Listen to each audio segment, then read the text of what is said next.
ਸਵਾਗਤ ਹੈ ਹੁਸ਼ਿਆਰਪੁਰ ਨਿਊਜ਼ ਦੇਖ ਰਹੇ तमाम ਦਰਸ਼ਕਾਂ ਦਾ। ਮੈਂ ਹਾਂ ਚੇਤਨ ਕਸ਼ਪ। ਸੋ ਪੰਜਾਬ ਦੇ ਵਿੱਚ ਵਿਧਾਨ ਸਭਾ ਚੋਣਾਂ ਨੂੰ ਲੈ ਕੇ ਬਿਗੁਲ ਵੱਜ ਚੁੱਕਿਆ ਹੈ।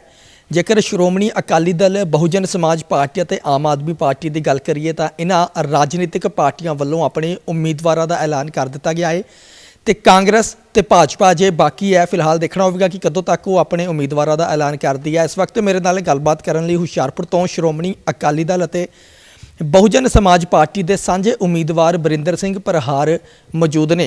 पहला तो मैं वरिंदर सिंह परहार किहो जी शख्सियत है इस संबंधी जानकारी दे दिना। वरिंदर सिंह परहार वो शख्सियत है जिन्हां वल्लों अपने निजी जिंदगी चों कमाए हुए पैसे ते अपने सहयोगियों के नाल एक संस्था चलाई जा रही है जिसका नाम है होम फॉर द होमलैस संस्था, यानी कि जिन्हां गरीब जां बेघरियां लोकां कोल रहण लई पक्के मकान नहीं हैं उन्होंने वरिंदर सिंह परहार पक्के मकान बना के दे रहे हैं। तो इस बार चोणों में भी इन्हों वालों भाग लिया जा रहा। लंबा समय जोड़ा अपनी जिंदगी का लंबा समय इन्हों वालों विदेश की धरती अमेरिका के रह के गुजारिया गया है। गलबात करांगे। वरिंदर सिंह परहार जी, बड़ा वधिया एक विदेशी जिंदगी तुसीं जी रहे सी, इत्थे समाज सेवा के काम कर रहे सी, किस तरह मन दे विच आया कि मैं भी चोण लड़नी है, कि किद्दां दा कारण बनिया? पहला दिल तो नहीं मंनदा सी सियासत विच आउण नूं, पर फिर मैं ਜਦੋਂ ਦੇਖਿਆ कि समाज का बहुत मंदा हाल है तो ਜਿਹੜੇ राजनीतिक नेता है ये बुरी तरह लुट खसुट कर रहे हैं अपनी पब्लिक की, तो इन्हां नूं रोकण दे लई मैं सियासत विच आया।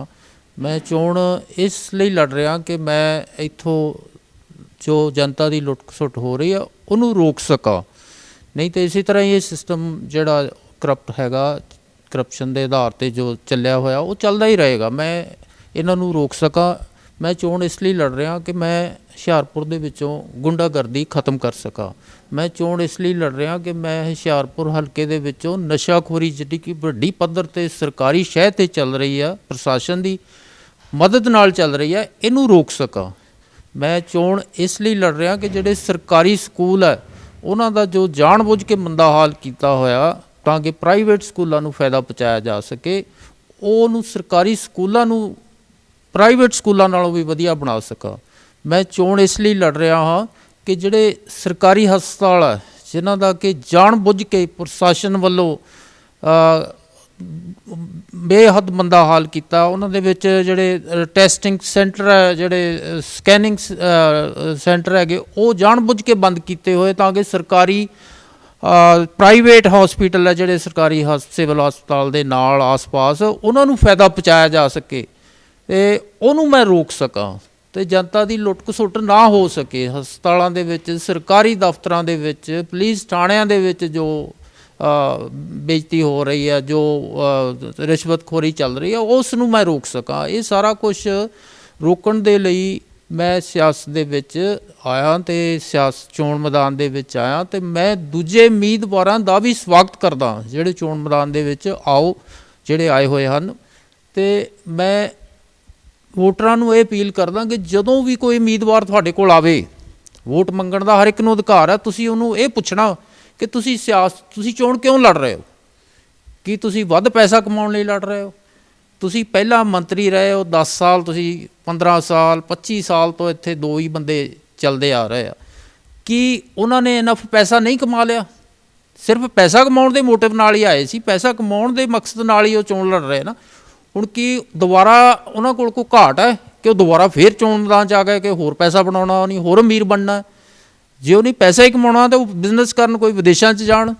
अज के मौजूदा समय की गल करिए तो एक अटल सच्चाई ये भी है, मुनकर नहीं होया जा सकता कि जिहड़े रवायती पार्टियां के राजनीतिक आगू ने, जिवें कि तुहाडे वल्लों दस्सिया गया कि 20-25 साल तो एक आ गया, दूजा चला गया, दूजा आ गया, एक पहले वाला आ गया, इन्हां वल्लों किते ना किते लोकां नूं गलियां नालियां तक ही जिहड़ा सीमित करके रख दिता गया है। तुहाडी की सोच है इस बाबत? देखो, गलियां नालियां दा मसला इस करके इन्होंने रखा कि जनता की जिहड़ी सोच है उत्थे तक ही रहे, असीं उहनूं उपर पहुँचाउणा चाहुंदे। 21वीं सदी ते पहुँच गए। गलियां नालियां दा मसला 50-60 साल पुराना सी, हुण ते कई थावां ते चलो लगा लो सीवरेज पै गया। ये ध्यान हटाउण नूं कि लोग उत्थे ही रहण, गरीब ही रहण, सानूं उपर ना उठ जाण, जे उपर उठ गए, जे फाइनैंशियली इकनॉमिकली ठीक हो गए तो इन्होंने सानूं तंग करना ਤੇ ਹੁਣ ਇਹਨਾਂ ਨੂੰ ਕੋਈ 500 ਚ ਖਰੀਦ ਲੈਣਾ, ਅਸੀਂ ਸ਼ਰੇਆਮ ਇਹ ਕਹਿੰਦੇ ਆ, ਇਹਨਾਂ ਦਾ ਕੀ ਆ ਗਰੀਬ ਲੋਕਾਂ ਦਾ, ਅਸੀਂ 500 ਦੇ ਬੋਤਲ ਦੇ ਵਿੱਚ ਖਰੀਦ ਲੈਣੇ ਆ। ਤੇ ਇਹ ਸਾਰਾ ਕੁਝ ਗਲਤ ਹੈ। ਲੋਕ ਵਿਕਾਊ ਇੰਨੇ ਵੀ ਨਹੀਂ ਆ, ਉਹਨਾਂ ਨੂੰ ਜਲੀਲ ਨਾ ਕਰੋ ਜੇ ਤੁਸੀਂ ਉਹਨੂੰ ਖਰੀਦ ਕਰ ਸਕਦੇ ਹੋ। ਤੇ ਉਹਨਾਂ ਦੀ ਗਰੀਬੀ ਦਾ ਮਜ਼ਾਕ ਨਾ ਉਡਾਓ ਤੇ ਉਹਨਾਂ ਨੂੰ ਇੱਜ਼ਤ ਦੀ ਸਮਾਜ ਦੇ ਵਿੱਚ ਥਾਂ ਦਿਓ। ਤੇ ਦੇਸ਼ ਦੀ ਤਰੱਕੀ ਦੇ ਲਈ ਜੇ ਗਲਤ ਪਾਸੇ ਪਾਈ ਵੋਟ ਉਹ ਦੇਸ਼ ਨੂੰ ਬਰਬਾਦ ਕਰਕੇ ਰੱਖ ਦੇਵੇਗੀ, ਤੁਹਾਡੇ ਬੱਚਿਆਂ ਦਾ ਭਵਿੱਖ ਖਰਾਬ ਕਰਕੇ ਰੱਖ ਦੇਵੇਗੀ। ਸਹੀ ਪਾਸੇ ਪਾਈ ਵੋਟ ਤੁਹਾਡੇ ਦੇਸ਼ ਨੂੰ ਸੁਰੱਖਿਅਤ ਕਰੇਗੀ, ਤੁਹਾਡੇ ਬੱਚਿਆਂ ਦਾ ਭਵਿੱਖ ਬਣਾ ਦੇਵੇਗੀ। ਡਾਕਟਰ ਸਾਹਿਬ, ਲੋਕਾਂ ਦੇ ਜ਼ਿਹਨ ਦੇ ਵਿੱਚ ਇੱਕ ਸਵਾਲ ਹੈ ਕਿ ਰਾਜਨੀਤੀ ਦੇ ਵਿੱਚ ਪ੍ਰਹਾਰ ਸਾਹਿਬ ਵੱਲੋਂ ਐਂਟਰੀ ਕੀਤੀ ਗਈ ਹੈ ਕਿ ਜਿਹੜੇ ਸਮਾਜ ਸੇਵਾ ਦੇ ਕੰਮ ਹੈ, ਜਿਹੜੇ ਗਰੀਬ ਲੋਕਾਂ ਨੂੰ ਘਰ ਬਣਾ ਕੇ ਦਿੱਤੇ ਜਾ ਰਹੇ ਨੇ, ਭਵਿੱਖ ਵਿੱਚ ਵੀ ਜਾਰੀ ਰਹਿਣਗੇ, ਸਿਰਫ ਇੱਥੇ ਤੱਕ ਹੀ ਸੀਮਤ ਸੀ ਕੰਮ ਤੁਹਾਡਾ? ਦੇਖੋ, ਭਵਿੱਖ ਦੇ ਵਿੱਚ ਜੇ ਹੁਣ ਮੈਂ ਰਾਜਨੀਤੀ ਦੇ ਵਿੱਚ ਆਇਆ ਤੇ ਅਸੀਂ ਹੁਣ ਤੱਕ 71 ਘਰ ਬਣਾ ਚੁੱਕੇ ਆ। ਤੇ ਜੇ ਹੁਣ ਮੈਂ ਸੁਖਬੀਰ ਬਾਦਲ ਜੀ ਨੂੰ ਵੀ ਉੱਥੇ ਲੈ ਕੇ ਗਿਆ ਸੀਗਾ ਜਿੱਥੇ ਅਸੀਂ ਜ਼ਿਆਦਾ ਇੱਕ ਸਲਮ ਏਰੀਆ ਜਿਹਨੂੰ ਕਹਿੰਦੇ, ਗੈਟੋ ਏਰੀਆ ਆਫ ਹੁਸ਼ਿਆਰਪੁਰ, ਅੱਜੋਵਾਲ ਪਿੰਡ ਆ ਜਿੱਥੇ ਝੌਂਪੜੀਆਂ 'ਚ ਹੀ ਰਹਿੰਦੇ ਆ ਸਾਰੇ। ਤੇ ਉਹਨਾਂ ਨੂੰ ਮੈਂ ਦਿਖਾਇਆ ਵੀ ਆਹ ਵੀ ਹਾਲ ਹੈ, ਵੀ ਪੰਜਾਬ ਦਾ ਹਿੱਸਾ ਹੈਗੇ ਆ ਇਹ ਲੋਕ, ਇਹਨਾਂ ਕੋਲ ਘਰ ਹੈ ਨਹੀਂ ਗੇ। ਹੁਸ਼ਿਆਰਪੁਰ ਦੇ ਵਿੱਚ ਕਈ ਹਜ਼ਾਰ ਬੰਦੇ ਆ ਜਿਹਨਾਂ ਕੋਲ ਘਰ ਹੈ ਨਹੀਂ। ਤੇ ਅਸੀਂ ਜੇ ਮੈਂ ਹੁਣ ਸਿਆਸਤ ਦੇ ਵਿੱਚ ਆਇਆ ਤੇ ਉਹ 10 ਗੁਣਾ ਜ਼ਿਆਦਾ ਬਣ ਗਏ।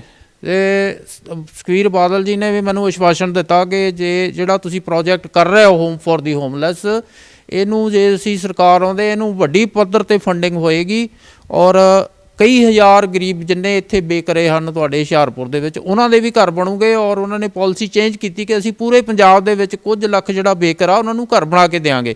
ਇਹ ਤਾਂ ਹੀ ਸੰਭਵ ਹੋਇਆ ਕਿ ਮੈਂ ਸਿਆਸਤ ਦੇ ਵਿੱਚ ਆਇਆ। ਜੇ ਮੈਂ ਨਾ ਆਉਂਦਾ, ਜੇ ਮੈਂ ਚੋਣ ਲੜਨ ਦਾ ਫੈਸਲਾ ਨਾ ਕਰਦਾ ਤੇ ਮੈਂ ਉਹ ਉੱਥੇ ਉਹਨੇ ਕੀ ਬਣਾ ਸਕਦਾ ਸੀ, ਸੀਮਤ ਜਾਏ ਵੱਧ ਤੋਂ ਵੱਧ 1000 ਬਣਾ ਦਿੰਦੇ ਅਸੀਂ। ਬਾਕੀ ਜਿਹੜੇ ਜਨਤਾ ਵਿਚਾਰੇ ਬਾਕੀ ਦੇ ਬੇਘਰੇ ਉਹ ਤਾਂ ਘਰਾਂ ਤੋਂ ਰਹਿ ਜਾਣੇ ਸੀ। ਜੇਕਰ ਸਾਲ 2017 ਦੀਆਂ ਵਿਧਾਨ ਸਭਾ ਚੋਣਾਂ ਦੀ ਗੱਲ ਕਰੀਏ ਤਾਂ ਕਾਂਗਰਸ ਪਾਰਟੀ ਵੱਲੋਂ ਇੱਕ ਵੱਡੀ ਜਿੱਤ ਹਾਸਲ ਕੀਤੀ ਗਈ ਸੀ।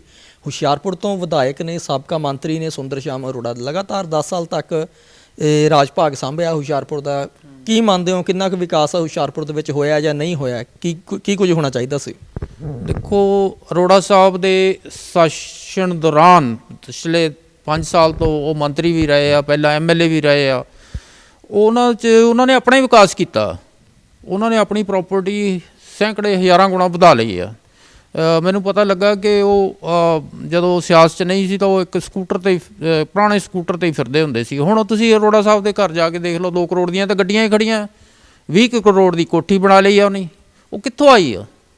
ਉਹ ਕਿਸੇ ਨਾ ਕਿਸੇ ਪਾਸੇ ਤਾਂ ਹੇਰਾਫੇਰੀ ਹੋਈ ਆ ਨਾ। ਹੁਣ ਜਿਹੜਾ ਉੱਥੇ ਚੰਡੀਗੜ੍ਹ ਮੋਹਾਲੀ ਦੇ ਵਿੱਚ ਜਿਹੜਾ ਘਟਾਲਾ ਹੋਇਆ 300-400 ਕਰੋੜ ਦਾ, ਉਹ ਦਬਾ ਦਿੱਤਾ ਗਿਆ। ਅਰੋੜਾ ਸਾਹਿਬ ਨੇ ਸ਼ਰੇਆਮ ਉਹ ਜਿਹੜੀ 80-90 ਕਰੋੜ ਦੀ ਜ਼ਮੀਨ ਸੀ ਉਹਨੇ 500 ਕਰੋੜ ਦੇ ਵਿੱਚ ਵੇਚ ਦਿੱਤੀ ਹੈ। ਅਤੇ ਸਿਸਟਮ ਤਾਂ ਸਾਰਾ ਹੀ ਕਰਪਟ ਹੈਗਾ। ਜੱਜ ਵੀ ਉੱਦਾਂ ਦੇ ਹੀ ਆ, ਜਿਹੜੇ ਇਨਵੈਸਟੀਗੇਸ਼ਨ ਕਰਨ ਵਾਲੇ ਆ ਉਹ ਵੀ ਇਹਨਾਂ ਨਾਲ ਰਲੇ ਹੋਏ ਆ। ਇਹ ਤਾਂ ਹੀ ਸੰਭਵ ਹੋਏਗਾ ਜੇ ਸਾਡੇ ਵਰਗੇ ਇਮਾਨਦਾਰ ਬੰਦੇ ਅੱਗੇ ਆਉਗੇ। ਅਸੀਂ ਨਾ ਲੈਣਾ, ਨਾ ਕਿਸੇ ਨੂੰ ਖਾਣ, ਨਾ ਆਪ ਖਾਣਾ, ਨਾ ਕਿਸੇ ਨੂੰ ਖਾਣ ਦੇਣਾ। ਇਹ ਪਾਲਿਸੀ 'ਤੇ ਚੱਲਣਾ ਹੈਗਾ। ਜਿਹੜਾ ਜਨਤਾ ਦਾ ਪੈਸਾ ਉਹ ਜਨਤਾ ਡਿਸਾਈਡ ਕਰੇ ਉਹ ਕਿੱਥੇ ਲਾਉਣਾ ਹੈਗਾ। ਜਿਸ ਤਰ੍ਹਾਂ ਵਿਦੇਸ਼ਾਂ ਦੇ ਵਿੱਚ ਹੁੰਦਾ ਆ, ਕਮੇਟੀਆਂ ਬਣ ਗਈਆਂ, ਜਿਹੜਾ ਜਿੱਥੇ ਜ਼ਿਆਦਾ ਲੋੜਵੰਦ ਆ ਉਹਨਾਂ ਨੂੰ ਪਹਿਲਾਂ ਦਿਓ, ਜਿਹੜੇ ਘੱਟ ਲੋੜਵੰਦ ਆ ਉਹਨਾਂ ਨੂੰ ਬਾਅਦ 'ਚ ਦਿਓ। ਅਤੇ ਸਾਰੀ ਟਰਾਂਸਪੇਰੈਂਸੀ ਰੱਖੋ, ਪਾਰਦਰਸ਼ਕਤਾ ਹੋਣੀ ਚਾਹੀਦੀ ਹੈ। ਜੇ ਮੈਂ ਬਣਦਾ ਤਾਂ ਮੈਂ ਪੂਰੀ ਟਰਾਂਸਪੇਰੈਂਸੀ ਰੱਖਾਂਗਾ। ਇੱਥੇ ਜਿੰਨੇ ਵੀ ਆਉਂਦੇ ਆ ਫੰਡ, ਸਾਨੂੰ ਕਰੋੜਾਂ ਸੈਂਕੜੇ ਕਰੋੜ ਆਉਂਦਾ ਹੈਗਾ ਹਰ ਹਲਕੇ ਨੂੰ, ਉਹਨੂੰ ਪ੍ਰੋਪਰ ਜਿਹੜੇ ਜਿੱਥੇ ਯੂਜ਼ ਹੁੰਦਾ ਉੱਥੇ ਲਗਾਵਾਂਗੇ। ਉਹਦੇ ਵਿੱਚੋਂ ਇੱਕ ਪੈਸੇ ਦੀ ਮੈਂ ਹੇਰਾਫੇਰੀ ਨਹੀਂ ਹੋਣ ਦਿਆਂਗਾ। ਮੈਂ ਪੈਸਾ ਕਮਾਉਣ ਲਈ ਨਹੀਂ ਆਇਆ ਸਿਆਸਤ ਦੇ ਵਿੱਚ। ਪੈਸਾ ਕਮਾਉਣਾ ਹੁੰਦਾ ਤਾਂ ਮੈਂ ਵਿਦੇਸ਼ਾਂ ਦੇ ਵਿੱਚ ਜਾ ਕੇ ਬਥੇਰਾ ਹੋਰ ਕਮਾ ਸਕਦਾ ਸੀ। ਮੇਰਾ ਉਹ ਮਿਸ਼ਨ ਹੀ ਨਹੀਂ, ਨਾ ਕਦੇ ਰਿਹਾ। ਸਾਰੀ ਉਮਰ ਆਪਾਂ ਸੇਵਾ ਵਿੱਚ ਹੀ ਰਹੇ ਹਾਂ, ਔਰ ਉਹ ਵੀ ਡਿੱਗੇ ਹੋਏ ਵਰਗ ਦੀ ਸੇਵਾ ਦੇ ਵਿੱਚ। ਆਖਰੀ ਸਵਾਲ ਹੈ, ਚੋਣ ਕਮਿਸ਼ਨ ਵੱਲੋਂ ਕਰੋਨਾ ਮਹਾਮਾਰੀ ਦੇ ਮੱਦੇਨਜ਼ਰ ਕੁਝ ਪਾਬੰਦੀਆਂ ਲਗਾਈਆਂ ਗਈਆਂ ਨੇ, ਅਤੇ ਦੂਸਰਾ ਜੇਕਰ ਇੱਕ ਮੌਸਮ ਦੀ ਮਾਰ ਵੀ ਹੈ ਜਿਹੜੀ ਝੱਲਣੀ ਪੈ ਰਹੀ ਹੈ, ਕਿਸ ਤਰ੍ਹਾਂ ਵੇਖਦੇ ਹੋ, ਜਾਂ ਚੋਣ ਪ੍ਰਚਾਰ ਕਿਸ ਤਰ੍ਹਾਂ ਹੋ ਰਿਹਾ? ਚੋਣ ਪ੍ਰਚਾਰ, ਮੈਂ ਵੈਸੇ ਚੋਣ ਕਮਿਸ਼ਨ ਦਾ ਇਹ ਡਿਸੀਜਨ ਦਾ ਸਵਾਗਤ ਕਰ ਦਾਂਗੇ ਜਿਹੜੀਆਂ ਕਿ ਵੱਡੀਆਂ ਰੈਲੀਆਂ 'ਤੇ ਰੋਕ ਲਾਈ ਆ। ਦੇਖੋ, ਦੇਸ਼ਾਂ ਵਿੱਚ ਵੀ ਅਕਸਰ ਇਵੇਂ ਹੀ ਹੁੰਦਾ, ਤੁਸੀਂ ਜ਼ਿਆਦਾ ਸਮਾਂ ਵਿਦੇਸ਼ ਦੇ ਵਿੱਚ ਰਹਿ ਗੁਜ਼ਾਰਿਆ। ਇਹ ਡਿਜੀਟਲ ਜਿਹੜਾ ਚੋਣ ਪ੍ਰਚਾਰ ਆ, ਜਿਸ ਤਰ੍ਹਾਂ ਹੁਣ ਆਪਾਂ ਕਰ ਰਹੇ ਆ, ਇਸ ਤਰ੍ਹਾਂ ਸਾਰੀ ਡਿਸਕਸ਼ਨ ਹੋਣੀ ਚਾਹੀਦੀ ਹੈ। ਸਾਨੂੰ ਜਨਤਾ ਦੇ ਕੋਲ ਮੀਡੀਆ ਦੇ ਥਰੂ ਪਹੁੰਚਣਾ ਚਾਹੀਦਾ, ਨਾ ਕਿ ਫਿਜ਼ੀਕਲ ਕੰਟੈਕਟ। ਇਸ ਨਾਜ਼ੁਕ ਜਦੋਂ ਕਰੋਨਾ ਦਾ ਫਿਰ ਲਹਿਰ ਚੱਲ ਰਹੀ ਆ, ਅਸੀਂ ਦੁਬਾਰਾ ਮੀਟਿੰਗਾਂ ਕਰਕੇ ਲੋਕਾਂ ਦੀ ਸਿਹਤ ਨਾਲ ਖਿਲਵਾੜ ਕਰੀਏ, ਉਹ ਬਹੁਤ ਗਲਤ ਕੰਮ ਹੋਵੇਗਾ। ਜੇ ਮੀਟਿੰਗਾਂ ਕਰਨੀਆਂ ਛੋਟੀਆਂ ਕਰਾਂਗੇ ਅਸੀਂ ਉਹਦਾ ਪੂਰਾ ਪਾਲਣ ਕਰਾਂਗੇ ਅਸੀਂ। ਫਿਜ਼ੀਕਲ ਡਿਸਟੈਂਸ ਵੀ ਰੱਖਾਂਗੇ ਜ਼ਰੂਰ ਇੱਕ ਦੂਜੇ ਦੇ ਨਾਲ। ਸਿਹਤ ਦਾ ਸਾਨੂੰ ਜ਼ਿਆਦਾ ਫਿਕਰ ਹੈ। ਕੱਲ੍ਹ ਵੀ ਇੱਕ ਮੀਟਿੰਗ ਦੇ ਵਿੱਚ ਸਾਰਿਆਂ ਨੂੰ ਮੈਂ ਕਿਹਾ ਕਿ ਕਿਸੇ ਨੇ ਹੱਥ ਨਹੀਂ ਮਿਲਾਉਣਾ, ਕਿਸੇ ਨੇ ਕਿਸੇ ਨਾਲ ਜੱਫੀ ਪਾ ਕੇ ਨਹੀਂ ਮਿਲਣਾ, ਅਤੇ ਦੂਰ ਦੂਰ ਰਹੋ। ਆਪਣਾ ਜਿਹੜੀ ਡਿਸਟੈਂਸ ਅਲੱਗ ਰੱਖੋ, ਆਪਣਾ ਫਿਜ਼ੀਕਲ ਡਿਸਟੈਂਸ, ਅਤੇ ਤਾਂ ਕਿ ਤੁਹਾਡੀ ਸਿਹਤ ਦਾ ਵੀ ਆਪਾਂ ਜਿਹੜੀ ਪਬਲਿਕ ਦਾ ਖਿਆਲ ਰੱਖ ਸਕੀਏ। ਔਰ ਚੋਣ ਕਮਿਸ਼ਨ ਦਾ ਜੋ ਵੀ ਹੈ ਫੈਸਲਾ, ਉਹਦਾ ਅਸੀਂ ਸਵਾਗਤ ਕਰਦੇ ਹਾਂ। 1 ਮਹੀਨਾ ਚੋਣਾਂ ਦੇ ਵਿੱਚ ਰਹਿ ਗਿਆ ਹੈਗਾ, ਅਤੇ ਖੁਸ਼ ਮਾਹੌਲ ਦੇ ਵਿੱਚ ਮੈਂ ਸਾਰੇ ਦੂਜੇ ਉਮੀਦਵਾਰਾਂ ਨੂੰ ਵੀ ਕਹਿੰਦਾ ਕਿ ਖੁਸ਼ ਮਾਹੌਲ ਦੇ ਵਿੱਚ ਚੋਣ ਲੜੋ, ਅਤੇ ਟੈਨਸ਼ਨ ਦੇ ਵਿੱਚ ਨਾ ਲੜੋ। ਲੜਾਈ ਝਗੜੇ ਜਿਹੜੇ ਉਹ ਚੋਣ ਦੇ ਦੌਰਾਨ ਨਹੀਂ ਹੋਣੇ ਚਾਹੀਦੇ। ਚੋਣ ਹਿੰਸਾ ਵੀ ਨਹੀਂ ਹੋਣੀ ਚਾਹੀਦੀ। ਸਾਡੇ ਵੱਲੋਂ ਇਹ ਕੋਈ ਨਹੀਂ ਹੋਏਗਾ। ਜਿੱਤ ਹਾਰ ਤਾਂ ਇੱਕ ਸਿੱਕੇ ਤੋਂ ਦੋ ਪਹਿਲੂ ਨੇ, ਬਣੇ ਹੋਏ ਨੇ। ਆਪਸੀ ਭਾਈਚਾਰਾ ਜਿਹੜਾ ਸੰਜਮ ਰਹਿਣਾ ਚਾਹੀਦਾ, ਬਣਿਆ ਰਹਿਣਾ ਚਾਹੀਦਾ। ਹਾਂ, ਆਪਸੀ ਭਾਈਚਾਰਾ ਅਸੀਂ ਬਣਾ ਕੇ ਰੱਖਾਂਗੇ। ਮੈਨੂੰ ਇੱਕ ਗੱਲ ਭੁੱਲ ਗਿਆ ਕਿ ਸ਼ਹਿਰ ਦੇ ਜਿਹੜੇ ਦੁਕਾਨਦਾਰ ਆ ਉਹ ਵਿਚਾਰੇ ਬੜੇ ਅਸੁਰੱਖਿਅਤ ਫੀਲ ਕਰਦੇ ਆ, ਕਿਉਂਕਿ ਕਈ ਵਾਰੀ ਲੁੱਟ ਖਸੁੱਟ ਹੋ ਜਾਂਦੀ ਆ। ਆਮ ਹੀ ਆ ਗੱਲ, ਦੁਕਾਨ 'ਤੇ ਚੋਰੀ ਹੋ ਗਈ, ਕਿਸੇ ਤੋਂ ਲੁੱਟ ਗਿਆ, ਕਿਸੇ ਦਾ ਪਰਸ ਖੋਹ ਕੇ ਚਲੇ ਗਏ, ਅਤੇ ਉਹ ਸਾਰਾ ਕੁਛ ਮੇਰੇ ਧਿਆਨ 'ਚ ਹੈ। ਮੈਂ ਦੁਕਾਨਦਾਰ ਜਿਹੜੇ ਸ਼ਹਿਰ ਦੇ ਆ ਉਹਨਾਂ ਦੀ ਸੁਰੱਖਿਆ ਲਈ ਠੋਸ ਕਦਮ ਚੁੱਕਾਂਗਾ। ਉਹਨਾਂ ਦੇ ਪਰਸਨਲੀ ਆਪ ਜਾ ਕੇ ਉਹ ਦੇਖਾਂਗਾ ਕਿ ਉਹ ਸੇਫ ਫੀਲ ਕਰਨ ਦੁਕਾਨਾਂ 'ਤੇ ਬੈਠੇ ਹੋਏ। ਸੋ ਇਹ ਸਨ ਹੁਸ਼ਿਆਰਪੁਰ ਤੋਂ ਸ਼੍ਰੋਮਣੀ ਅਕਾਲੀ ਦਲ ਅਤੇ ਬਹੁਜਨ ਸਮਾਜ ਪਾਰਟੀ ਦੇ ਸਾਂਝੇ ਉਮੀਦਵਾਰ ਵਰਿੰਦਰ ਸਿੰਘ ਪ੍ਰਹਾਰ, ਜਿਨ੍ਹਾਂ ਨਾਲ ਗੱਲਬਾਤ ਕੀਤੀ ਗਈ ਹੈ। ਉਹਨਾਂ ਵੱਲੋਂ ਦੱਸਿਆ ਗਿਆ ਹੈ ਕਿ ਉਹਨਾਂ ਦੀ ਸੰਸਥਾ ਹੋਮ ਫੋਰ ਹੋਮਲੈਸ ਵੱਲੋਂ ਜੋ ਮੁਹਿੰਮ ਚਲਾਈ ਜਾ ਰਹੀ ਹੈ ਗਰੀਬ ਲੋਕਾਂ ਨੂੰ ਘਰ ਬਣਾ ਕੇ ਦੇਣ ਦੀ, ਉਹ ਭਵਿੱਖ ਵਿੱਚ ਵੀ ਇਸੇ ਤਰ੍ਹਾਂ ਹੀ ਜਾਰੀ ਰਹੇਗੀ। ਸਗੋਂ ਉਹਦੇ ਵਿੱਚ ਹੈ ਜਿਹੜੀ ਸਰਕਾਰ ਆਉਣ ਤੋਂ ਬਾਅਦ ਹੋਰ ਤੇਜ਼ੀ ਲਿਆਂਦੀ ਜਾਵੇਗੀ। ਅਤੇ ਹੁਸ਼ਿਆਰਪੁਰ ਤੋਂ ਸਾਬਕਾ ਮੰਤਰੀ ਅਤੇ ਮੌਜੂਦਾ ਵਿਧਾਇਕ ਸੁੰਦਰ ਸ਼ਾਮ ਅਰੋੜਾ ਨੂੰ ਵੀ ਲੰਮੇ ਹੱਥੀ ਉਹਨਾਂ ਵੱਲੋਂ ਲਿਆ ਗਿਆ ਹੈ, ਅਤੇ ਇੱਥੋਂ ਤੱਕ ਕਿਹਾ ਗਿਆ ਹੈ ਕਿ ਸ਼ਹਿਰ ਦਾ ਵਿਕਾਸ ਘੱਟ, ਬਲਕਿ ਵਿਧਾਇਕ ਅਰੋੜਾ ਦਾ ਆਪਣਾ ਅਤੇ ਉਹਨਾਂ ਦੇ ਘਰ ਦਾ ਜਿਹੜਾ ਜ਼ਿਆਦਾ ਵਿਕਾਸ ਹੋਇਆ ਹੈ। ਕੈਮਰਾ ਪਰਸਨ ਨਵਨੀਤ ਸਿੰਘ ਸ਼ੀਮਾ ਦੇ ਨਾਲ ਚੇਤਨ ਕਸ਼ਪ। ਤਾਜ਼ਾ ਤਰੀਨ ਖਬਰਾਂ ਦੇ ਲਈ ਜੁੜੇ ਰਹੋ ਹੁਸ਼ਿਆਰਪੁਰ ਨਿਊਜ਼ ਦੇ ਨਾਲ।